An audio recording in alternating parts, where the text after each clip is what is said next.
Sumusunod sa asawa ko, ano? Pag nakakalik ko si Misa,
Kaya walang natitira kahit ano lang, kunting-kunting patak lang, wala ka lang. Diba? Lugi kayo. Kaya sabi ko, marami nang magre-reklamo dito. Apat lang po kami mga babae dito sa mga i-discuss. Kasi yun po yung nakakataas sa batas ng babae. Yun po ang kailangan yung gawin, hindi lang kasama. Ay, may dapat na lang maging submissive din pala kayo sa mga misis ninyo.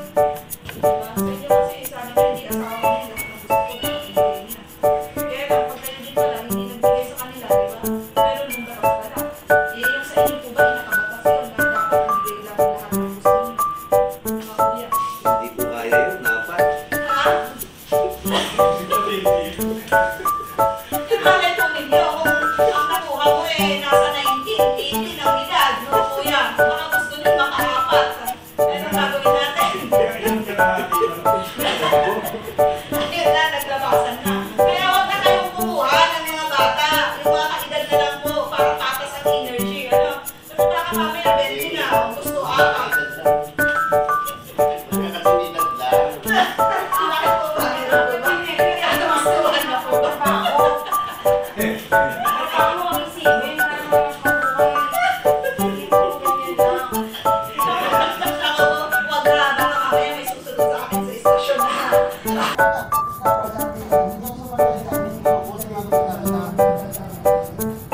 Pwede naman po ilagay for record kung halimbawa po, nagsumbong po dito sa barangay. Eh, para sa protection po ninyo, eh, kayo pong responde. Eh, pag-cover po ninyo doon, na nagpunta si Mrs. ni ganito, na siya po ay sinaktan, kaya narespondihan po natin at pinaniyakan po asawa po yan. Para po, pag-usapan mo ano yung problema. Pero ang sabi ni Mrs. eh, gusto nyo dito sa police, kaya po nilalagay sa police. Kung gusto po ni babae na hindi, huwag na lang yung galing sa police station. Matayos na lang po kami dito. Gusto ko lang po, kunin ko yung bahay, umalis siya sa amin, tapos magsusundo ko ng bata. Pwede po po, nire-record po. Kasi yun na, hindi po naman natin. Kahit sabihin natin na nakalagay sa batas kasi hindi pwede magkasundo or magkasundo sa barangay. Hindi naman nila magkasunduin. Sila mismo po yung kung gusto nila na magkasundo. Para nag-record lang din kung magkasunduan nila, pwede po dito na po sa barangay. Kasi, di ba nga po, sabi ko nga, Pilipino po tayo, mahalaga ang bando sa ating po. Minsan, siyempre, opo, eh kailangan po, kasi may CCTV naman po sa mga record sa loob. Pero dapat nakakunin nyo dun dito para kung sakali wala talagang data. Hindi yung CCTV na dito. Oo, dito nga po. Dito nga yung makikita. Oo, may nagsumbong ko sa inyo. Kaya, oo. Kaya, yun ang safety natin. Talagang mahirap ang trabaho natin doon. Kasi hindi naman. Kaya hindi na po kayo magdadala. Pupuntahan na lang po. Oo. Parang tawag lang. Pero naka-save naman po yung number. Pwede naman po yan. Tapos kung may record yung cellphone po ninyo, pindutin lang din ninyo yung record. Kahit po yung cellphone natin na yun. At least meron kayo yung intention na yung wow, interference. Opo. Pagka may tawag na gano'n, syempre may maiwan sa barangay, i-dispatch din po. Tapos kung anong number ng cellphone, hindi kaya kung anong pangalan sa Facebook, yung tumawag sa inyo. I-record po lang, may iwan po sila. Lagi pong pagka lalabas po tayo, lagi po dapat po. Para safe po tayo. Kasi lalo na po nangyayari. Oo.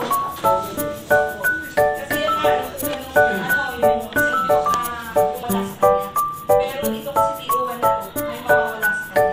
Na pwede siyang gawan ng kwento, agad-agad matatanda sa trabaho, kasi yun ang sila kanya. Kaya imbis na hinihituloy na kung babae, kahit nabitak yung dito niya, papatawarin niya, kaya magpapagpapagpapag daw, kasi yun ang imbis daw ang nauna, may dalawang baril, dalawang tao, ganun ang sinasabi, kaya pinuluyan na nila kasi wala eh. So yun yung ano po sa mga talo din, pagka kayo, pero wag naman kayo ang magsimula ha.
ka ng mas bata. Ayun ako po.